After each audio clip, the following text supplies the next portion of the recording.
A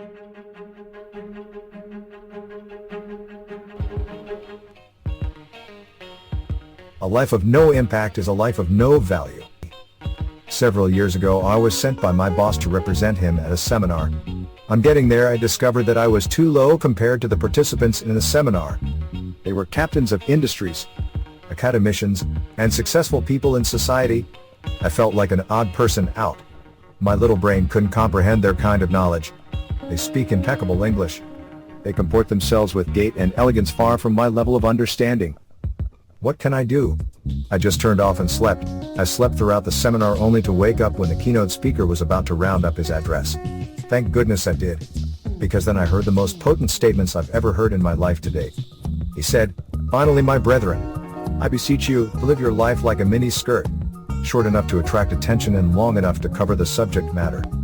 Nelson Mandela, Martin Luther King Jr., Mao Zedong, Mother Teresa, Mahatma Gandhi, Rosa Parks, even Malala Yousafzai, and many others are serious examples of people that have lived a life of a mini skirt. Cross the T's and dot the I's. They lived a life of impact. They added value to their society. My friend, what impact have you made? What value have you added to others in society?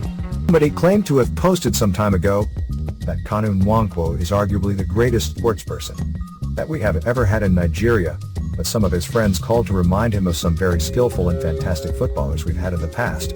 But he told them, "No, I didn't say he was the best. I said he is the greatest." You don't have to be the best to be the greatest. Skill and dexterity may make you the best in your field, but impact alone will make you the greatest. I don't think Gani Fahinmi was the best lawyer we ever produced in Nigeria, but he's certainly one of the greatest. You seldom hear anyone say Awolowo paid my school fees, even though he must have paid a lot, but you'll meet thousands if not millions that will say if not for Awolowo, I wouldn't have gone to school. The difference. The former was a good gesture while the latter was a good impact. Good gestures can be forgotten, but the good impact will forever announce itself. No matter how much you hate Awolowo, will you deny free education? Can you say free health never happened in the SW? Will you downplay the first television station in Africa? The first radio station in Africa? Cocoa House is still standing, my friends. Liberty Stadium is not closed yet. These and many more are impacts that he has left behind.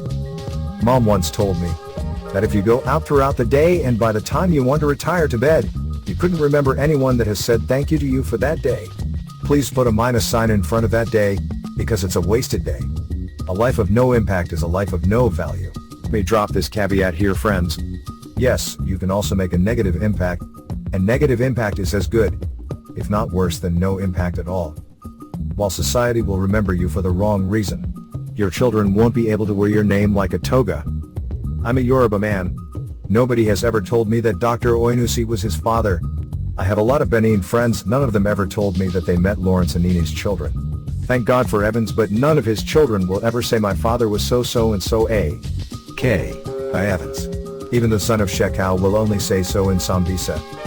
Let me conclude by leaving you with the lyrics of one song that I'm yet to know its artist. It says, "Akoko to plug in Nigbo, woodpecker in the bush, is making an impact. A life of no impact is a life of no value." Pause to deeply reflect. Physically, spiritually, educationally, and emotionally, are you affecting lives positively or negatively?